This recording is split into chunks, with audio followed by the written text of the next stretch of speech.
오늘도 주님의 전에 올라오신 여러분을 주님의 이름으로 환영하고 축복을 드립니다. 어떤 성도님이 기도를 했습니다. 하나님께 그 기도를 응답해 주시면 얼마나 좋겠습니까만 아무리 기도해도 기도의 응답이 되지 않는 것입니다. 그래서 몹시 실망하고 있는 가운데 하루는 꿈을 꾸었습니다. 천사의 손에 이끌려서 하늘 보화 창고에 다다르게 되었습니다. 그런데 어느 시점에 가보니 한 창고가 있는데 그 창고 안이 텅텅 비어 있는 것을 보게 되었습니다. 그래서 물었답니다. 이 창고는 어떤 창고입니까? 라고 물었더니 천사가 이렇게 말하더랍니다. 간구 창고입니다. 하나님의 자녀들이 하나님 앞에서 이것 주십시오, 저것 주십시오 하도 달라고 할 때마다 하나하나를 다 내주다 보니까 그 보물 창고가 비었다라는 것들입니다. 그리고 옆에 있는 창고를 보는데 더 큰 창고가 있는데 그 창고에는 보화가 가득 쌓여 있더랍니다. 그래서 물었습니다. 이 창고가 무슨 창고입니까? 그러자 천사가 또 대답합니다. 감사 창고입니다. 하나님으로부터 받은 은혜를 감사로 고백하는 사람들에게 나누어주는 창고인데 감사하는 사람이 적어서 이렇게 보화가 많이 쌓여 있습니다 라고 대답을 하더랍니다. 이 말을 듣고는 잠에서 깨어난 성도는 그때부터 삶의 자리 속에서 늘상 감사하며 생활했다라는 이야기입니다. 여러분, 감사는 놀라운 비밀을 가지고 있습니다. 감사의 고백은 우리의 인생을 더욱더 큰 비밀로 인도해 갑니다. 사도 바울은 항상 기뻐하라, 쉬지 말고 기도하라, 범사에 감사하라 우리에게 말합니다. 기도하면서 기뻐하라는 것입니다. 기도하면서 감사하는 삶을 살아가라 라고 말하는 것입니다. 그러면 자신도 모르는 사이에 하나님의 뜻이 내 삶 속에 이루어지는 놀라운 역사의 비밀을 맛보게 된다라는 뜻입니다. 그래서 그리스도인은 날마다 하나님 앞에 감사하는 삶을 살아야 되지, 그러한 삶이 값진 삶이야 라고 고백하면서 감사 이야기를 써내려가려고 합니다. 하지만 우리 인생이 그렇습니까? 때는 우리에게 힘듦과 어려움이 닥칩니다. 조금만 힘이 들면 우리의 감사와 기쁨은 금세 탄식으로 변하게 되어 있습니다. 다시 말하면 감사하기가 쉽지 않다라는 뜻입니다. 여러분, 왜 감사하기가 쉽지 않은가? 그 이유가 있지 않겠습니까? 감사하지 못하는 많은 이유가 있겠습니다만 특별히 가장 큰 이유는 삶에 대한 염려와 걱정이 너무나 크기 때문에 그렇습니다. 요즘 변화의 속도가 너무나 빠릅니다. 우리 어르신들을 만나보면서 이야기를 하다 보면 참 세월이 빠르다, 빠른 정도가 아니라 보통 빠르지 않다, 그래서 매일매일 정신없이 빠른 변화의 삶을 살아내기가 쉽지 않다라는 그러한 고백을 들은 적이 있습니다. 잠시만 정신을 놓아버리면 뒤질 것 같은 그러한 불안감에 사로잡히게 되는 것들입니다. 이 불안감 속에서 어찌 우리가 감사할 수 있겠습니까? 살아가는 삶 자체가 생존을 위한 투쟁의 현장입니다. 그래서 걱정들이 참 많습니다. 우리 학생들은 공부 걱정하지요. 우리 청년들은 직장 걱정합니다. 부모들은 자녀 걱정하고 우리 어르신들은 노후를 걱정합니다. 걱정을 바리바리 짊어싸면서 우리의 삶을 걸어가고 있는 것입니다. 우린 마치 근심 걱정이 우리의 소명인 것처럼 살아가는 우리의 모습을 보게 됩니다. 이러한 상황 속에 놓여 있으니 우리의 입술에서 감사합니다, 고맙습니다 이런 고백이 나오기가 쉽지가 않습니다. 그래서 주님께서 우리에게 더 이상 걱정하지 마, 더 이상 염려하지 마, 나에게 와서 쉬어라 라고 말씀합니다만 그래도 근심과 걱정거리를 우리의 짐에 짊어지고 나아가는 우리의 모습입니다. 그곳에 어찌 감사가 있겠습니까? 감사가 없는 이유 중에 또 다른 이유는 욕심 때문에 그렇습니다. 우리 마음에 어떤 것에 대한 욕심이 찾아오게 되면 있는 것에 대한 감사가 점점 사라지기 시작합니다. 대신 없는 것들에 대한 욕구가 더욱더 커지는 우리의 모습을 봅니다. 하나님께서는 우리를 사랑하셔서 우리에게 필요한 것을 채워주십니다. 아니, 더 좋은 것으로 역사하시는 분이 하나님이십니다. 우리는 그것을 믿음으로 고백합니다. 그런데 우리의 마음은 하지 말라는 선악과에 너무나 눈이 가 있습니다. 지금 옆에는 에덴 동산에 있는 수없이 많은 아름다운 과실과 열매들이 있는데 그것을 바라보지 못하고 지금 나에게 가장 필요한 것이 저 선악과다 라면서 그 선악과를 동경하고 바라보는 우리의 모습입니다. 요즘 우리 사회를 보십시오. 없는 것에 대한 구매를 충동하는 일들이 얼마나 많습니까?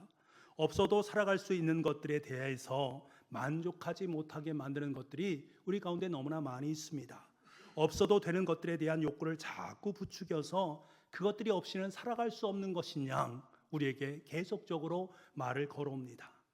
충분히 사용할 수 있는 핸드폰이 있음에도 불구하고 새 핸드폰이 나오게 되면 그것을 사야만 합니다. 그래야 우리의 즉성이 풀립니다. 새 것에 대한 욕구가 커지면 커질수록 우리는 감사는 점점 작아지게 되어 있습니다. TV 홈쇼핑을 보게 되면 여러 가지 물건들을 팔지 않습니까? 저도 가끔 그것을 볼 때가 있는데 사야 된다라는 생각을 갖습니다. 왠지 저것을 사지 않으면 손해인 것처럼 여기게 만든답니다. 그리고 그것을 구입했을 때 지금 나에게 있으면 좋긴 좋지만 당장 필요하지 않아도 될 것을 구입해서 후회한 적도 있습니다.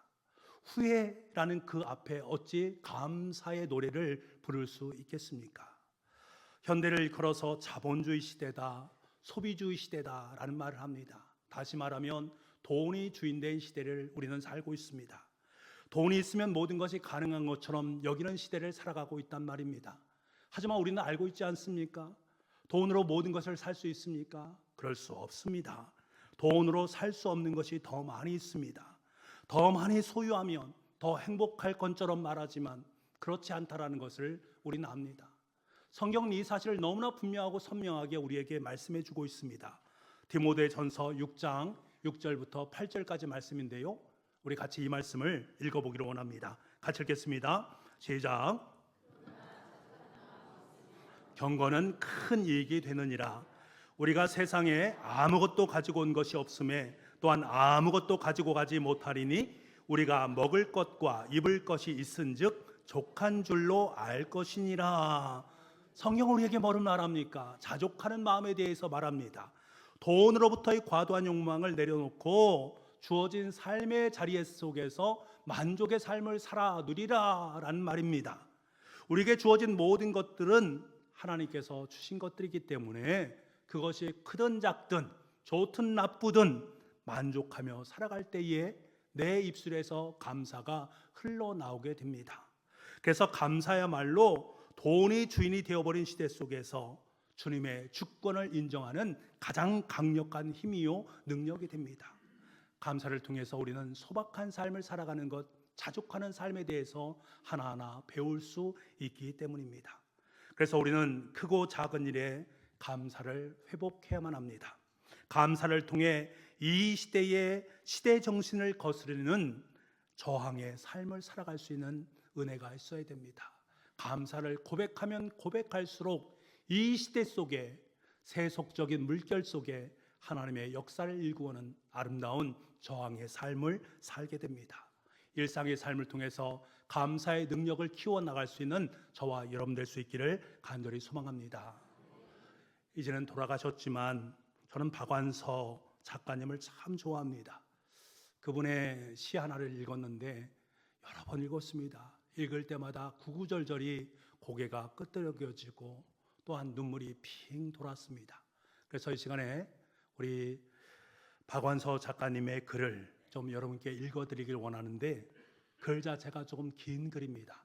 그래도 깊이 있는 호흡으로 한번 들어보시기 바랍니다.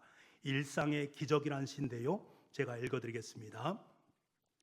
덜컥 탈이 났다. 유쾌하게 저녁 식사를 마치고 귀가했는데 갑자기 허리가 뻐근했다.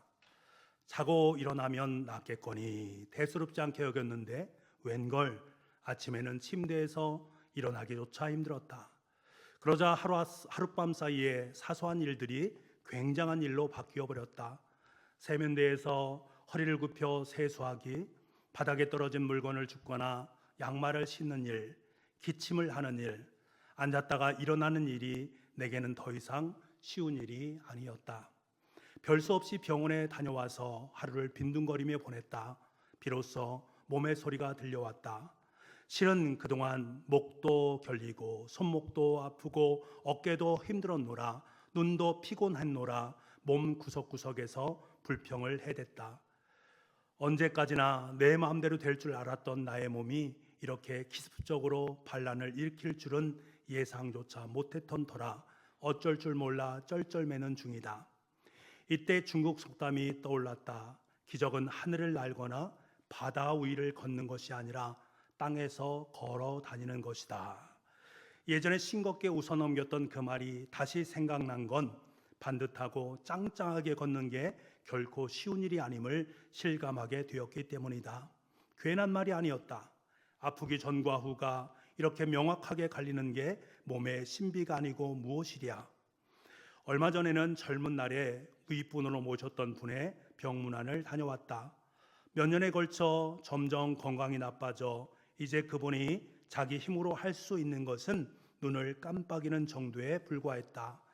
예민한 감수성과 날카로운 직관력으로 명성을 날리던 분의 그런 모습을 마주하고 있으려니 한때에 빛났던 재능도 다 소용이 없구나 싶어 서글픈 마음이 들었다.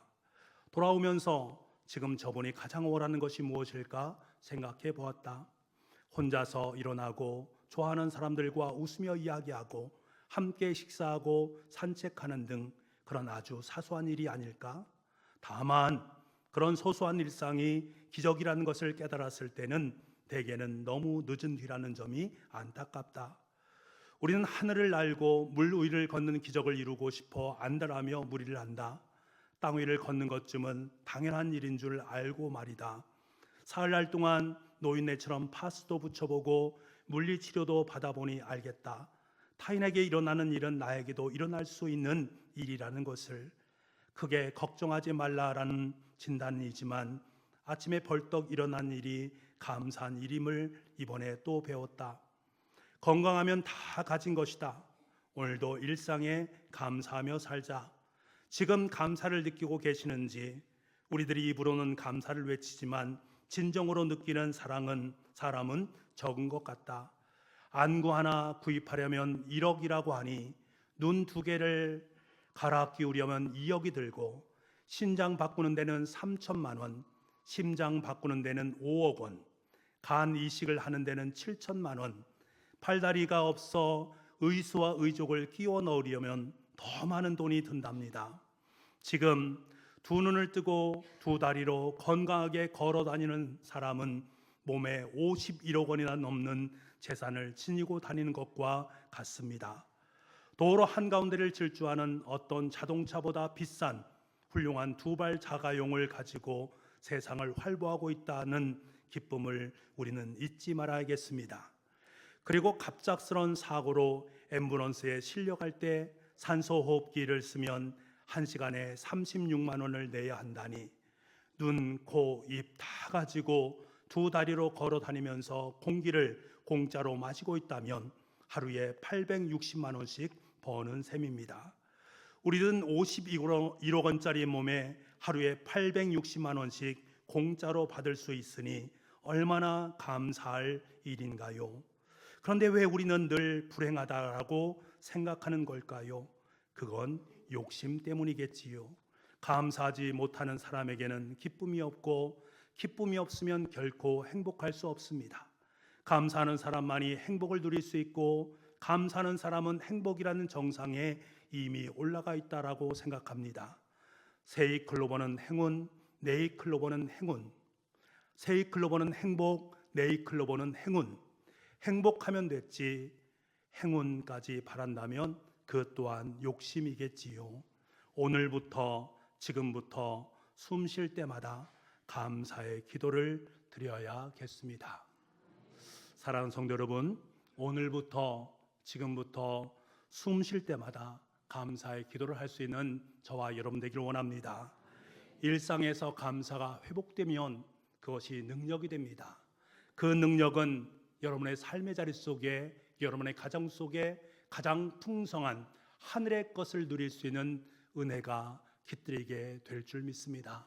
일상을 감사로 물들여갈 수 있는 저와 여러분 되기를 소망합니다. 그러면 어떻게 감사하면 될까? 여러분 어떻게 감사하시겠습니까? 말로 감사하십시오.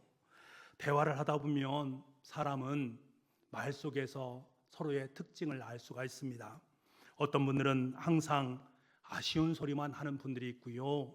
어떤 사람은 그냥 남을 헐뜯는 말을 하는 분들이 있습니다. 습관적으로 말입니다. 그런가 하면 어떤 사람은 모든 것을 불평하고 모든 것을 나쁘게 보고 모든 것을 비평하는 분들이 계십니다. 그런가 하면 어떤 사람은 그 말 속에 진실함이 있어서 대화를 계속해서 하고 싶은 분이 있습니다. 이런 어떤 사람에 속하십니까? 계속해서 대화를 나누고 싶은 사람입니까? 아니, 저 사람과는 대화 나누고 싶지 않아 라고 여기는 분이십니까? 함부로 비난하고 정죄하는 말은 하지 아니하고 칭찬하고 격려하고 상대방을 존중하는 말을 할 수 있는 우리가 되기를 원합니다. 감사하는 말을 많이 할 때 우리는 살아날 수 있게 됩니다. 에베소 5장 4절 말씀에 보면 누추함과 어리석은 말이나 희롱의 말이 마땅치 아니하니 오히려 감사하는 말을 하라. 골로새서 3장 17절 말씀에 오늘 우리가 읽은 말씀입니다. 또 무엇을 하든지 말에나 일에나 다 주 예수 그리스도의 예수의 이름으로 하고 그를 힘입어 하나님 아버지께 감사하라 라고 말합니다. 중요한 것은 감사하는 말을 하라, 하나님 아버지께 감사하라 라고 말합니다. 이 말은 아버지 하나님께서 우리의 마음속에 감사를 주셨으니 감사하는 마음만을 가지란 말이 아닙니다. 내가 감사하는 마음을 마음속에 품었다면 그것을 입술로 표현하라는 것입니다. 감사로 드러내라는 것입니다. 많은 분들이 감사의 마음을 갖습니다. 우리 특별히 남성분들은 이 감사의 마음을 안에 갖습니다만 그것을 밖으로 드러내는 것을 주저할 때가 있단 말입니다. 그런데 그러지 말라는 것입니다.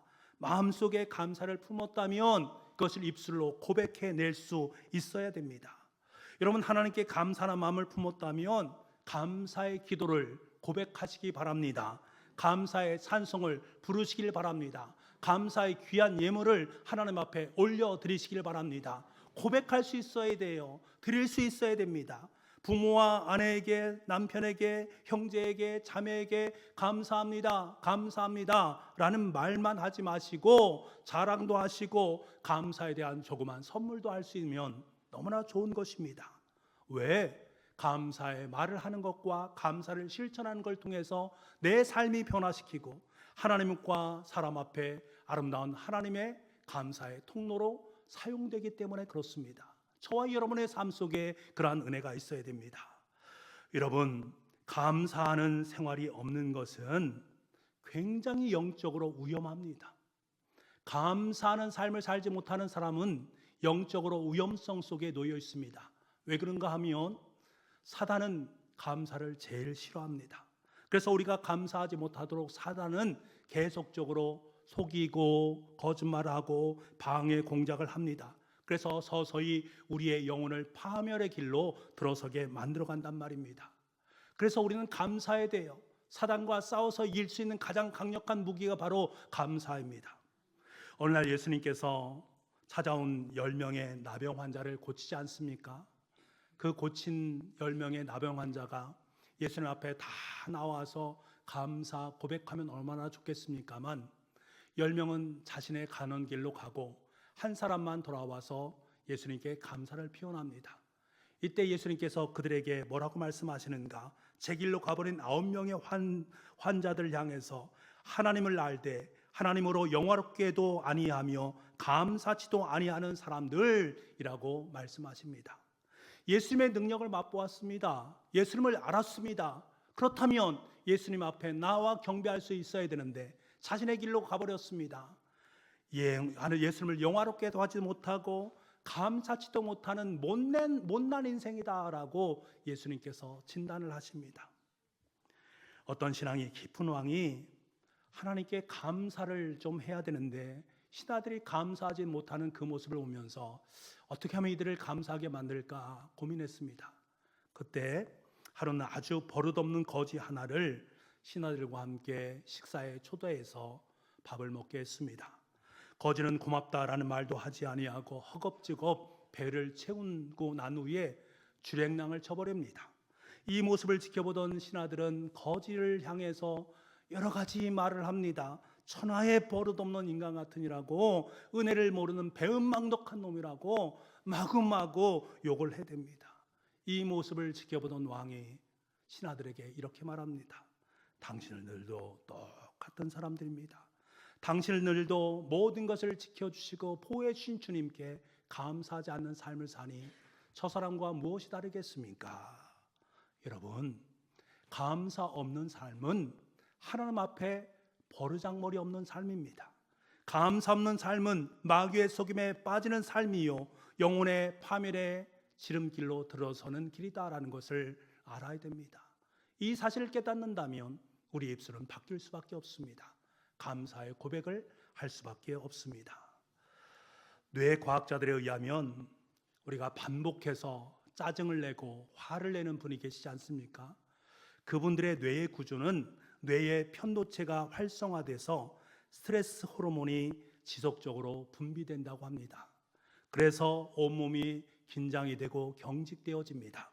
그리고 점점 더 힘들어지게 됩니다. 그렇게 되면 짜증이 나기 시작합니다. 화를 내기 시작하고 분노를 내기 시작합니다. 이것이 계속적으로 반복된다라는 것들입니다. 반면에 감사합니다 라고 말을 할 때마다 이 편도체가 안정이 되어지고 안정 호르몬이 분배가 되어진답니다. 그래서 마음속에 평안이 찾아오고 기쁨이 찾아오게 된답니다. 그래서 감사하는 사람은 늘상 감사하게 되어 있고, 화를 내는 사람은 매일매일 화를 내게 되어 있는 이유가 바로 여기에 있습니다. 우리가 감사 생활을 해야 되는 이유가 바로 여기에 있습니다. 우리가 한 주간만이라도 불평 대신에 감사합니다, 감사합니다, 아름다운 고백을 드릴 수 있기를 원합니다. 아니, 오늘 하루만이라도 불평보다는 감사합니다, 원망 대신에 감사합니다, 고맙습니다, 아름다운 고백을 드릴 수 있기를 원합니다. 아침에 눈을 뜨니 감사합니다. 하루 말씀을 읽고 기도로 시작하니 감사합니다. 밖에 나가보니 볼품없는 단풍이 있는데 그 앞에서도 감사합니다. 움직일 수 있어서 감사합니다. 사랑할 수 있어서 감사합니다. 사랑하는 남편이 있고 사랑하는 아내가 있어서 감사합니다. 사랑하는 자녀들이 있어서 감사합니다. 일상의 모든 부분이 감사합니다. 숨을 쉴 수 있어서 감사합니다.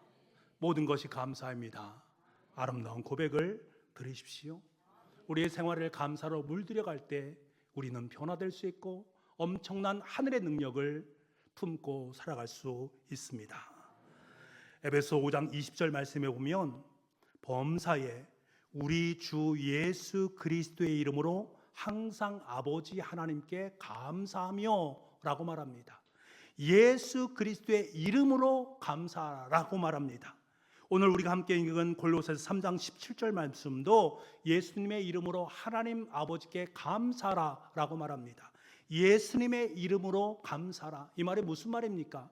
예수님의 이름을 주문 삼아서 감사하라? 아닙니다. 예수님의 가르침과 예수님께서 십자가를 통해서 이루어 놓으신 구원의 은혜를 통해서 하나님 아버지께 감사라는 고백입니다. 여러분, 우리가 예수님의 이름으로 감사한다는 것은 예수님께서 어떻게 살아가셨는지 그 삶을 본받아서 감사라는 것입니다. 예수님처럼 몸을 감싸는 단 한 벌의 옷까지에도 감사라는 것입니다. 예수님처럼 머리 둘 곳이 없어도 감사라는 것입니다. 예수님처럼 먹을 것이 없어도 오병이어를 들고서 하찮은 그것을 들고 하늘을 우러러 감사라는 것입니다. 예수님처럼 감사의 삶을 살아가라는 말입니다. 예수님의 이름으로 감사하는 성도는 주님께서 이루신 구원의 은혜로 감사라는 것입니다. 예수 그리스도의 십자가를 통해 우리를 얼마나 사랑하시는지 그 사랑 안에 거하게 되면 감사가 절로 나오게 됩니다. 여러분, 주님의 십자가 앞에 서 보십시오. 주님의 십자가의 사랑을 경험해 보시기 바랍니다. 감사하지 말아 해도 감사할 수밖에 없습니다. 감사를 선택하는 삶을 살 수밖에 없습니다. 원망과 시비가 없이 항상 기뻐하면서 감사하는 삶을 살게 됩니다.